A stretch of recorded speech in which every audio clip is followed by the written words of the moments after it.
वृद्धि का मतलब होता है अंग्रेजी में ग्रोथ। अंग्रेजी में इसे क्या कहा जाता है? ग्रोथ कहा जाता है। कुछ चीजें होती हैं, अगर साइकोलॉजी आपको समझ में ना आए तो उसके अंग्रेजी शब्द को याद कर लीजिए। कई बार क्या होता है कि हिंदी में जो बातें समझ में नहीं आती हैं, नहीं समझ में आती हैं, वो अंग्रेजी में जल्दी समझ में आ जाती हैं। जैसे विकास जल्दी समझ में नहीं आता है, लेकिन डेवलपमेंट कह देते हैं तो समझ में आ जाता है। वृद्धि जल्दी समझ में नहीं आता है, लेकिन अगर किसी ने ग्रोथ कह दिया तो समझ में आ जाता है। कितना फैक्ट वाली बात है। उसके पीछे का कारण क्या है? साइकोलॉजी। ये है हमारा साइकोलॉजी, इसे ये तो कहते हैं। साइकोलॉजी कुछ थोड़ी ना, साइकोलॉजी कुछ थोड़ी ना है। जो हम महसूस कर रहे हैं वही तो साइकोलॉजी है, वही तो है साइकोलॉजी, वही तो है मनोविज्ञान। भाई हमारा मस्तिष्क ने, हमारा जो मस्तिष्क है जिन चीजों को जल्दी समझ लेता वही तो साइकोलॉजी है। भाई हम विकास को समझते रहते हैं, सोचते रहते हैं आखिर भाई विकास है क्या, वृद्धि है क्या, लेकिन जब हमसे कोई कह देता है ग्रोथ, डेवलपमेंट, तो कहते हैं अरे ये तो हमें पता है, पहले बताना चाहिए। ये बातें हैं यहाँ पर। चलिए समझते हैं। वृद्धि का मतलब हो जाता है ग्रोथ, और वृद्धि का अर्थ होता है कि बालकों की शारीरिक संरचना का विकास का होना। शारीरिक संरचना का विकास का होना, ये हमारा क्या है? ग्रोथ। शारीरिक संरचना यानी कि बॉडी स्ट्रक्चर का डेवलपमेंट होना। बॉडी स्ट्रक्चर में किस प्रकार के डेवलपमेंट होता है? जैसे कि लंबाई का बढ़ना, लंबाई का बढ़ना। अगर हमारी जो लंबाई है, जो लंबाई बढ़ रही है, ये क्या है? ग्रोथ, ग्रोथ का एक पार्ट है। तो पहली बात लंबाई का बढ़ना, क्या लिखेंगे? लंबाई का बढ़ना। भार यानी कि वेट, जिसे देखा जा सकता है। लंबाई जिसे मापा तौला जा सकता है। ये क्या है? एक वृद्धि है, ग्रोथ है। कल आप 3 किलो के थे, 10 दिन बाद, 1 महीने बाद आप 5 किलो के हो गए, 4 किलो के हो गए। ये क्या है? ग्रोथ है। ठीक, इसे क्या कहा जाएगा? ग्रोथ कहा जाएगा। भार, मोटाई का बढ़ना, मोटाई तथा अन्य अंगों के विकास का होना। अन्य अंगों के विकास का होना, लंबाई, भार, मोटाई तथा अन्य अंगों के विकास का होना ही क्या है? ग्रोथ है। एक बात ध्यान रखिएगा, वृद्धि की प्रक्रिया जो होती है आंतरिक और बाह्य दोनों होती है। ये आपके एग्जाम में पूछा जाता है कि वृद्धि की जो प्रक्रिया होती है वो कैसे होती है? आंतरिक और बाह्य दोनों होती है। आंतरिक और बाह्य, ठीक है, आंतरिक और बाह्य दोनों होती है। ध्यान रखिएगा कि मैंने आपको बताया कि वृद्धि की जो प्रक्रिया है, वृद्धि की जो प्रक्रिया होती है, जो ग्रोथ हमारा होता है, वो हमारे आंतरिक अंगों का भी विकास होता है और बाहरी अंगों का भी विकास होता है। भाई बाल का बढ़ना, हाथ का बढ़ना, शरीर के अन्य पार्ट जो अंदर के पार्ट हैं। भाई ऐसा नहीं है कि जब छोटे थे, आप सोचिए एक बार, जब हमारा दिल है, ठीक है, जो हमारा हार्ट है, जब हम छोटे रहे होंगे 1 साल 2 साल के, तो हमारा हार्ट थोड़ा सा छोटा ही रहा होगा। और जो हम खाने पीने खा रहे हैं, जो हमारे आंत वगैरह हैं, वो भी छोटी सी रही होंगी, हाँ इतनी सी रही होंगी। लेकिन भाई अब बड़े हो गए ना, धीरे धीरे जब हम बड़े हुए तो हमारे शरीर के जो अंदर वाले पार्ट हैं वे भी तो बड़े होंगे ना भाई, तभी तो हमारी जो बॉडी है हर चीज़ों को झेल पा रही है। सोचिए कितनी भारी भरकम शरीर हो जाए, जितनी भारी अभी हम लोग हैं, दिल इतना सा बड़ा है, कोई आकर डांट दे तो हार्ट अटैक से मृत्यु, डेथ। हाँ भाई, जैसे जैसे हमारी उम्र बढ़ी, हमारे बाहरी अंगों का विकास हुआ, वैसे वैसे आंतरिक अंगों का तो विकास हुआ, क्योंकि ये भी तो जरूरी है। तो इसलिए वृद्धि की प्रक्रिया में आंतरिक और बाह्य दोनों ही होती है। आंतरिक अंगों का भी विकास होता है और बाहरी अंगों का भी विकास होता है। समझ में आया कि नहीं? अगर आपसे कोई कहता है कि वृद्धि किस प्रकार की होती है तो आप बता दीजिए कि आंतरिक अंगों का भी विकास होता है वृद्धि में, आंतरिक अंगों का भी विकास और बाह्य अंगों का भी विकास, बाहरी अंगों का भी विकास होता है। यहां पर एक और बात ध्यान रखिएगा, वृद्धि को नापा और तौला जा सकता है। यहां पर लिख लीजिए, वृद्धि को नापा या मापा जा सकता है, दोनों ही बातें हैं, नापा या मापा या तौला जा सकता है। क्या किया जा सकता है? तौला भी जा सकता है, लिख लीजिएगा। मापा जा सकता है, नापा जा सकता है या तौला जा सकता है। किसी की लंबाई बढ़ी है तो उसको हम माप सकते हैं, किसी का वेट बढ़ा है तो उसको हम वजन कर सकते हैं। तो वृद्धि क्या है? जिसको हम देख सकते हैं। एक बात और ध्यान रखिएगा, विकास को हम देख नहीं सकते हैं, वृद्धि को हम देख सकते हैं। अगर हमारी लंबाई बढ़ रही है तो आप महसूस करके बता सकते हैं कि इसको एक साल पहले इस व्यक्ति को हमने देखा था तो ये 3 फुट का था, आज ये 4 फुट का हो गया। किसी बच्चे में आपने एक चीजें देखा होगा, कभी आप महसूस किए हो, किसी बच्चे को आप देख कर चले आए हो शहर, 1-2 साल आप ना गए या 5-6 महीना आप ना गए और आपने देखा होगा कि उस बच्चे की हाइट बढ़ गई होगी। जब आप दोबारा गए होंगे बोलेंगे अरे भैया ये आपका लड़का है, ये आपकी लड़की है, इसको तो हमने देखा था बड़ा छोटा था, आज ये इतना बड़ा हो गया। तो इसका मतलब क्या हुआ? उसकी ग्रोथ हुई, उसका विकास हुआ, उसकी लंबाई का विकास हुआ। आप समझ गए, आप नाप लिए। भाई मेजरमेंट से आपने नहीं नापा, लेकिन दिमाग से तो आपको पता ही चल गया ना, इतना तो आप में आपकी समझदारी है ही कि कल बच्चा 2 फुट का था, आज 3 फुट का हो गया, तो इतना तो दिख ही रहा है आपको। ठीक, तो वृद्धि के बारे में समझिएगा। वृद्धि का मतलब ये हो जाता है कि बालकों की शारीरिक संरचना का विकास होना। वृद्धि जो होती है उसे हम देख सकते हैं। अगर हमारा हाइट वेट बढ़ रहा है, हमारे बालों का बढ़ना, हमारे हाथों का बढ़ना, हमारे पैरों का बढ़ना, ठीक है, हमारे शरीर के अंगों का जो भी बढ़ रहा है पार्ट, वो कहीं ना कहीं हम देख सकते हैं। इसलिए वृद्धि को क्या कहा जा सकता है? वृद्धि को देखा जा सकता है। मैंने आपको बताया था विकास को देखा नहीं जा सकता। बिल्कुल, विकास को नहीं देखा जा सकता है, केवल और केवल महसूस किया जा सकता है। लेकिन विकास का ही एक पार्ट है वृद्धि, विकास का ही एक पार्ट है वृद्धि है। ठीक, फिर हमने आपको बताया, यहां पर देखो बता ही दिया किसके अंतर्गत लंबाई, भार, ये सब सारी चीजों और आंतरिक और बाह्य दोनों अंगों का विकास होता है वृद्धि में, वृद्धि की प्रक्रिया में। नेक्स्ट बात है, वृद्धि पर प्रभाव किसका पड़ता है? वृद्धि का प्रभाव किस पर पड़ता है? तो अनुवांशिकता का प्रभाव पड़ता है। वृद्धि पर प्रभाव अगर किसी का पड़ता है तो अनुवांशिकता, और बाकी और भी चीजें हैं वो हम देखेंगे। तो अनुवांशिकता का प्रभाव, ठीक है, अनुवांशिकता का प्रभाव, ये जो अनुवांशिकता का प्रभाव है ना, ये दोनों ही रूप में पड़ता है। बहुत सारे लोगों को नहीं पता होता, सोचते हैं कि सारा कुछ अनुवांशिकता का एक ही मतलब होता है। अनुवांशिकता का जो प्रभाव पड़ता है दोस्तों, वो पड़ता है सकारात्मक और नकारात्मक, नकारात्मक और सकारात्मक। अनुवांशिकता का जो प्रभाव पड़ता है वो सकारात्मक भी पड़ता है और नकारात्मक भी पड़ता है। जैसे कि बात करते हैं, सकारात्मक की बात करते हैं, अगर आपके दादा दादी, आपके दादा दादी, माता पिता बिल्कुल हष्ट-पुष्ट हैं, तो आपका भी जो जन्म होगा और जन्म होने के बाद जो आपकी ग्रोथ होगी वो भी बिल्कुल हष्ट-पुष्ट होगी। आपकी माता पिता की हाइट बड़ी होगी, बड़े होंगे, तो आपने देखा होगा कि आपकी भी हाइट बड़ी होगी। कहीं ना कहीं उसका लक्षण, कहीं ना कहीं उसका सिम्टम्स कहीं ना कहीं आता जरूर है। कभी आपने देखा होगा नकारात्मक प्रभाव, किसी के माता पिता दिमाग से थोड़ा से कम होते हैं तो कई बार वही प्रभाव बच्चों पर आ जाता है, तो नकारात्मक विकास हो। समझ में आया कि नहीं?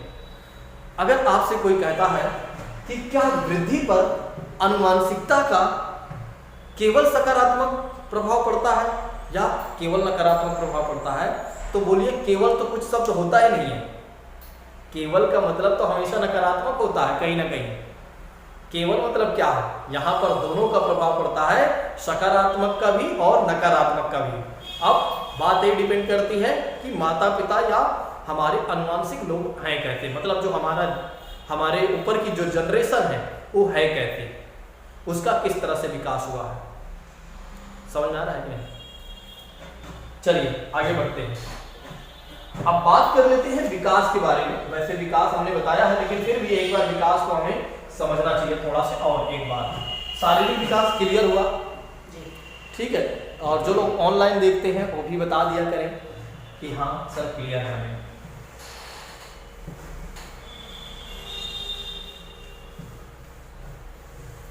चलिए आइए देखते हैं विकास के बारे में।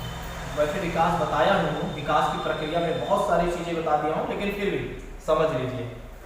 देखिए विकास के बारे में अगर देखा जाए तो विकास एक सतत और निरंतर, या सतत ही कह सकते हैं, सतत चलने वाली और जीवन पर्यंत तक चलने वाली प्रक्रिया, लगातार जीवन भर चलती रहती है। जब तक हमारा जीवन, हमारा जैसे ही जन्म हुआ, वैसे तो विकास की प्रक्रिया वहां से शुरू होती है जब हम माता के गर्भ में आ जाते हैं, यानी कि जब बच्चा माता के गर्भ में आ जाता है तभी से उसकी विकास की प्रक्रिया प्रारंभ हो जाती है, और तब तक चलती रहती है जब तक उसका जीवन रहता है।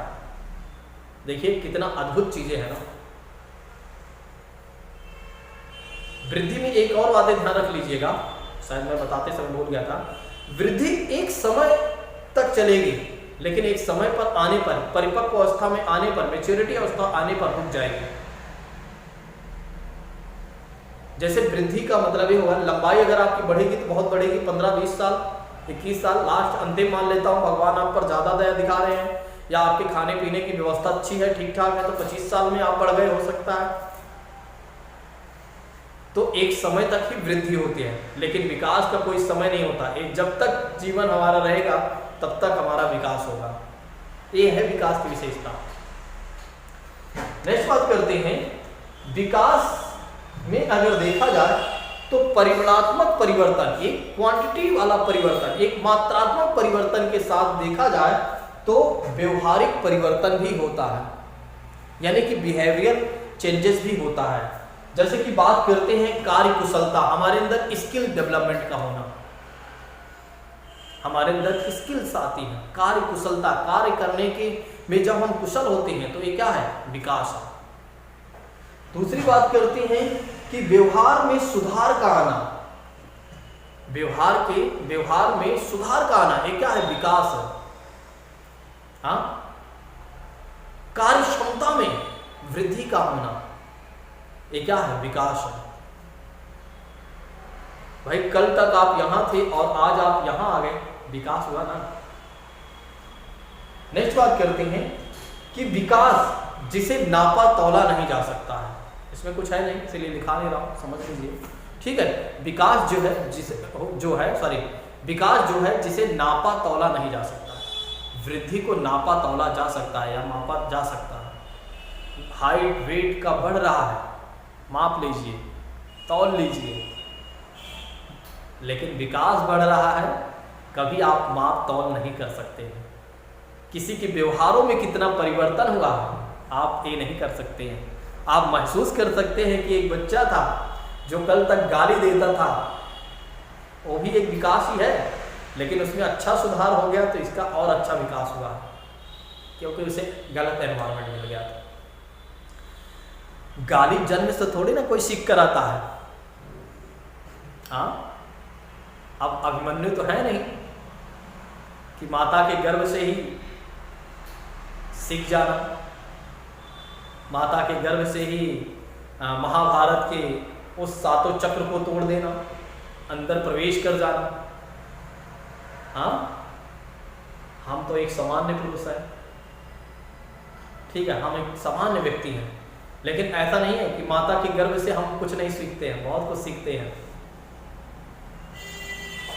बहुत कुछ डेवलपमेंट होता है। इसीलिए कई बार क्या होता है, लोग डॉक्टर ये भी सलाह देते हैं, जब माता के गर्भ में जो पल रहा बच्चा है, माता का जो एनवायरनमेंट होना चाहिए बड़ा अच्छा होना चाहिए, क्योंकि उसका प्रभाव बच्चे पर भी पड़ता है। माता के जो खान खान पियन यानी कि जो उसकी पोषण है वो अच्छा होना चाहिए, क्योंकि वही प्रभाव बच्चे पर पड़ता है। समझ आ रहा है नहीं? ये है विकास। तो विकास क्या है? विकास एक सतत चलने वाली प्रक्रिया है। जन्म से लेकर गर्भ धारण से लेकर जन्म तक की जो प्रक्रिया होती है, जो वो विकास होता है, यानी कि जन्म तक कह रहा हूँ, जीवन पर्यंत, जब तक हमारा जीवन होता है। विकास को, तीसरा पॉइंट, विकास को नापा तौला नहीं जा सकता है। चौथा पॉइंट, विकास को केवल और केवल महसूस किया जा सकता है। 4 पॉइंट बहुत है, इससे काम हो जाएगा। चलिए अब बात करते हैं कि वृद्धि तथा विकास को प्रभावित करने वाले कारक कौन कौन से हो सकते हैं। कौन कौन से ऐसे फैक्टर हैं जो वृद्धि को भी प्रभावित करते हैं और विकास को भी प्रभावित करते हैं? ऐसे कौन कौन से फैक्टर हैं, आइए समझते हैं। तो वृद्धि तथा विकास को प्रभावित करने वाले कारक, हेडिंग डालिएगा, वृद्धि तथा विकास को प्रभावित करने वाले कारक। वृद्धि तथा विकास को प्रभावित करने वाले कारक, ध्यान रखिएगा, जब भी प्रभावी शब्द आए, इसमें आपको क्या ध्यान देना होगा? सकारात्मक और नकारात्मक दोनों ध्यान देना होगा। कहने का मतलब ये है कि प्रभावित का मतलब ये होता है जहां पर इंपैक्ट आ जाए वहां पर सकारात्मक की भी बात की जाएगी और नकारात्मक की भी बात की जाएगी। जब वो चीजें उसके अनुकूल होगी तो वो सकारात्मक प्रभाव होगा या प्रभाव होंगे। जब उसके प्रतिकूल होगा यानी कि उसके उल्टा होगा तो नकारात्मक प्रभाव होंगे। समझ में आया कि नहीं? प्रभावित में जब भी बातें आए तो ये समझ लीजिएगा, केवल और केवल आपको एक आधार पर नहीं सोचना है, केवल एक तरफ आपको, एक पक्षी आपको नहीं सोचना है, द्विपक्षीय आपको सोचना है। अगर आपने केवल एक पक्ष को ध्यान में रखकर सोचा तो ये मान के चलिए आपका प्रश्न गलत पक्का होगा। कोई नहीं रोक सकता है कि आपका प्रश्न सही हो जाए। आप गलत करेंगे, क्योंकि आपने जो सोचा है वो एक पक्षी सोचा है। आपसे बताया गया है कि द्विपक्षी सोचना है या बहुपक्षी सोचना। वैसे द्विपक्षी से सोचेंगे तब भी काम हो जाएगा, बहुपक्षी तो ना ही सोचे। यहाँ द्विपक्षी का मतलब या तो सकारात्मक कोई प्रभाव पड़ेगा या तो नकारात्मक कोई प्रभाव पड़ेगा। जैसे समझते हैं पहले कारक के बारे में। पहला कारक ये है पोषण। पोषण में पॉजिटिव और निगेटिव दोनों, पोषण में पॉजिटिव और निगेटिव दोनों। अगर एक बच्चे को खाना पीना सब कुछ बढ़िया मिल रहा है, डाइट यानी न्यूट्रिशन, उसे सब कुछ बढ़िया मिल रहा है, भाई सुबह उठ रहा है उसे नाश्ता अच्छा मिल रहा है, खाना अच्छा मिल रहा है, सेब संतरे फल फ्रूट तमाम तरह की चीजें मिल रही हैं, तो क्या करेंगे? उसके वृद्धि और विकास को प्रभावित करेंगी, लेकिन सकारात्मक रूप में, यानी कि उसके वृद्धि और विकास अच्छा होगा। किसी बच्चे को आपने देखा होगा जिसे खाना पीना अच्छा नहीं मिलता, जिसे अच्छा पोषण नहीं मिलता है, जिसे दूध नहीं मिलता है, जिसे फल फ्रूट्स नहीं मिलता है। थोड़ा से बताना चाहूँगा एग्जाम्पल के तौर पर। जैसे हमारी बात करते हैं, यानी कि हम सभी लोगों के बारे में बात करते हैं, तो हमारे माता पिता ने जो हमें पोषण दिया हो बहुत अच्छा दिया। हमारा जो परिवार है या जो हमारा समाज है, हम अपने बच्चों को पोषण अच्छे देते हैं, खाने पीने की अच्छी व्यवस्था करते हैं। लेकिन जो स्लम एरिया की बात करते हैं, जो रोड पर रहने वाले लोग होते हैं, वे इस तरह की व्यवस्था नहीं कर पाते हैं। इसीलिए आप देखते हैं कि उनके बच्चों का जो मानसिक विकास होता है थोड़ा से कम होता है। कई बार आप देखते हैं कि कई बार उनके बच्चों की हाइट नहीं बढ़ती है। कई बार उनके बच्चे जो होते हैं कुपोषण के शिकार होते हैं, जिन्हें पोषण सही नहीं मिल पाया, तो उनका कौन सा विकास हुआ? नकारात्मक विकास हुआ। यानी कि वो चीजें उनको वृद्धि और विकास को प्रभावित कर रही हैं, यानी कि उनका विकास कहीं ना कहीं, वृद्धि और विकास कहीं ना कहीं रुक रहा है। तो अगर अच्छे पोषण हमें मिलेंगे, खाने पीने को सब बढ़िया मिलेगा, या बच्चे को अच्छा पोषण मिलेगा, तो उसके वृद्धि और विकास अच्छे से प्रभावित, मतलब एक तरह सकारात्मक रूप से प्रभावित होंगी। अगर एक तरीके से नहीं मिलेगा तो नकारात्मक। कहने का मतलब ये है कि वृद्धि और विकास होगा अच्छा, यहाँ पर नहीं होगा, कम होगा लेकिन कम होगा। ठीक है, जो जितने हम अपेक्षा कर रहे हैं उतने, उससे ज़्यादा नहीं, मतलब उससे कम ही होगा। दूसरी बात करते हैं वंशानुगत। वंशानुगत बहुत ही महत्वपूर्ण पॉइंट है, वैसे हमने बता ही दिया है। वंशानुगत के बारे में बात करते हैं तो फिर वही बातें हो जाती हैं, पॉजिटिव नेगेटिव। माता पिता दादा दादी ठीक ठाक होंगे तो उनके जो जीन्स हमारे अंदर आएंगे वो अच्छे आएंगे। हो सकता है कि अगर उनको कोई समस्याएं हो, कोई बीमारी हो, तो उनका अगर अच्छा सब कुछ ठीक ठाक ना रहा तो हो सकता है उनके कुछ गुण हमारे अंदर आ जाए, तो कहीं ना कहीं वृद्धि और विकास को प्रभावित करेंगे। समझ में आया? आगे बढ़ते हैं। तीसरी बात करते हैं कि वायु एवं प्रकाश, बहुत ही महत्वपूर्ण फैक्टर है वायु एवं प्रकाश। शुद्ध वायु का मिलना बहुत जरूरी है। एक अच्छा जीवन तभी चलेगा जब हमें शुद्ध वायु मिलेगा या मिलेगी। भाई अगर हवा अच्छी नहीं मिली तो जीवन खत्म। ऑक्सीजन, भाई हवा वही तो ऑक्सीजन है। अगर हमें ऑक्सीजन ना मिला तो क्या हुआ, हमारे डेथ। अगर हमें हवा भी मिली तो दूषित हवा मिली तो बीमारियां फैल जाएंगी। जीना है 10 साल, जिएंगे 4 साल, 8 साल, 6 साल, 7 साल। ठीक, तो स्वच्छ वायु का मिलना जरूरी है। दूसरी बात करते हैं प्रकाश, यानी कि एक तरीके से लाइट। ये जो प्रकाश है ना, ये भी हमारे जीवन को बहुत प्रभावित करता है। कहने का मतलब ये है कि प्रकाश, जो सूर्य हमें प्रकाश देता है, सूर्य तो हमें प्रकाश देता है। हमारी एनर्जी का मुख्य स्रोत तो सूर्य ही है। ये जो हमारी कृत्रिम लाइट है, आज है कल नहीं होगी। भाई आज है कल नहीं होगी, कल लाइट चली गई, कल आज तो ध्वस्त हो गया पूरा जो हमने लगाया था सिस्टम, खत्म। लो क्या कर लोगे आप, और इससे हमें लाभ क्या? लेकिन सूर्य जो करोड़ों वर्षों लाख कितने साल पहले से चला रहा है, आदि अनादि काल से चला रहा है, वो हमें प्रकाश देता है। ये जो प्रकाश हमारे शरीर पर पड़ता है ना, उसका बड़ा अच्छा भी प्रभाव पड़ता है। वो हमें विटामिन डी देता है। कभी आपने देखा होगा कि जो व्यक्ति प्रकाश की नजर में नहीं आता, जो सूर्य की रोशनी में नहीं आता है, बहुत सारे लोग ये सोचते हैं ना, मुझे धूप में नहीं जाना है, धूप में जाएंगे तो या तो हम काले हो जाएंगे या तो फिर हमें दिक्कत होगी। लेकिन ऐसे जो लोग सोचते हैं वो महामूर्ख व्यक्ति होते हैं ना। उनके लिए जितना गलत शब्द यूज किया जाए उतना कम है। उनको ये नहीं पता है कि अगर वे नहीं जाते हैं सूर्य के प्रकाश में तो उनको विटामिन डी की कमी हो जाएगी। फिर वो डॉक्टरों के पास जाएंगे और वही विटामिन डी की गोली खाकर जीवित रहेंगे।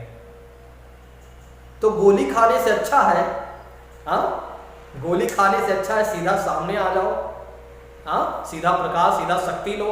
डायरेक्ट एनर्जी जब मिल रही है तो काहेगा गोली खाएं? क्यों खाएं गोली भाई, क्यों ले टैबलेट? इससे अच्छा तो हम सीधा प्रकाश लें। तो ये भी जरूरी है। ठीक है, वृद्धि और विकास को प्रभावित करने वाले कारक हैं वायु अच्छा होना चाहिए, प्रकाश भी हमें मिलना चाहिए, समय समय पर हमें लेना चाहिए। ठीक है, इसीलिए आप देखते हैं कि ठंडियों में लोग कहते हैं, हमारे बड़े बड़े बुजुर्ग लोग कहते हैं जब ठंडी हो तो सुबह सुबह धूप ले लेना चाहिए।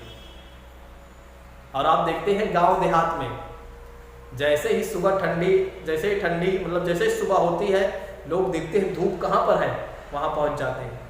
एक तो उन्हें ऊर्जा, एक तरीके से उनको उष्मा मिल जाती है, उनके शरीर का जो टेम्परेचर होता है, जो इधर उधर असंतुलित होता है, वो संतुलित हो जाता है और वे अपने काम को अच्छे तरीके से कर पाते हैं।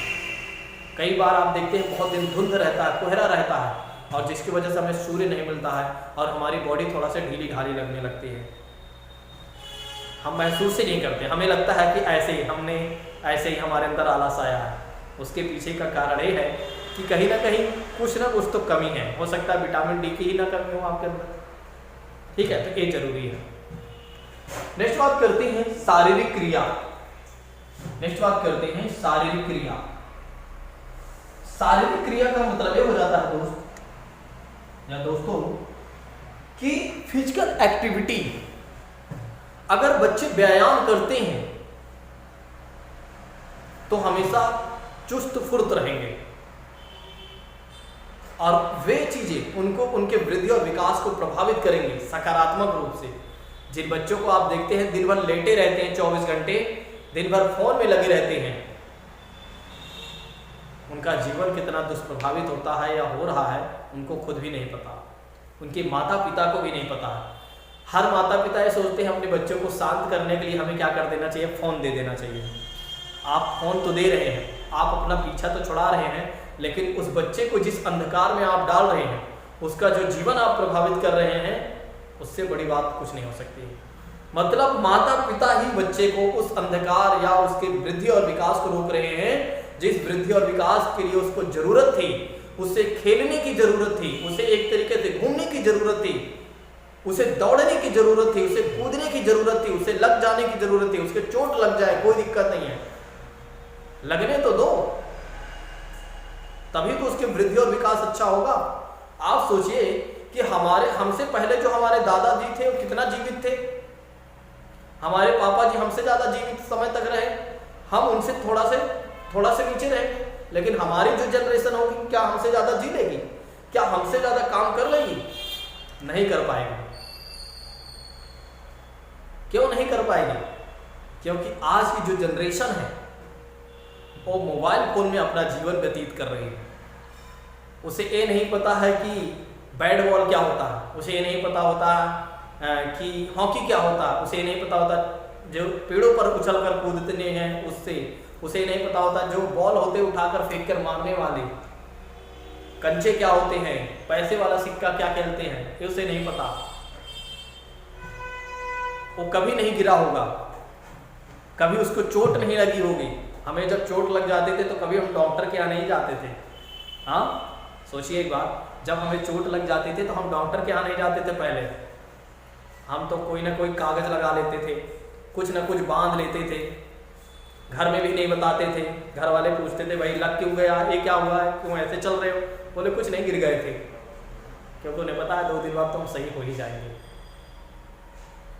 अब आज के बच्चे क्या है, थोड़ा से चोट, थोड़ा से फिंसी हो गई तो उसके लिए भी उन्हें कहाँ जाना पड़ता है, डॉक्टर के यहाँ। एक थोड़ा से फुंसी हो गई, थोड़ा से एक फुंसी हो गई, पहले क्या होता था, फिंसी हो गई कोई नहीं, अपने हाथ से ही निकाल देना मौज।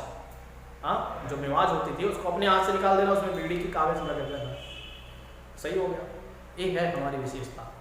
तो वृद्धि और विकास को प्रभावित कौन करता है? शारीरिक क्रिया, एक्टिविटी करना, मतलब एक तरीके से जैसे व्यायाम वगैरह करना बहुत जरूरी है। तो ये हो गया दोस्त, वृद्धि को प्रभावित करने वाले कारक में कौन कौन सी चीजें आती हैं। जैसे हमने आपको बताया पोषण, हमने आपको बताया वंशानुगत, हमने आपको बताया वायु एवं प्रकाश, हमने आपको बताया शारीरिक क्रिया। थोड़ा सी क्लास बड़ी हो जाती है एक एक चीजों को समझाने में, लेकिन मुझे नहीं लगता कि अब इसके बाद आप कभी भूलेंगे। एक एक बातें जिस तरह से मैंने आपको समझाया है, जिस तरह से मैंने आपको महसूस करके बताया है, मुझे नहीं लगता अब आप भूलेंगे। अगर आपने नोट्स बना लिया मेरे साथ और एक बार 24 घंटे के अंदर मेरी क्लास लेने से पहले, मेरी क्लास शुरू होने से पहले आप अपनी नोट्स को पलटा लीजिए, मैं गारंटी लेता हूं कि दिसंबर तक आपका सिलेक्शन होगा। CDP में हो या एनवायरमेंट में हो, 30 में 30 मार्क्स आपको मिलेगा, कोई नहीं रोक सकता। या जब भी आपका CTET, UP TET, super TET जैसे एग्जाम होंगे उसमें आप अच्छा मार्क्स हासिल करेंगे। क्लियर? चलिए।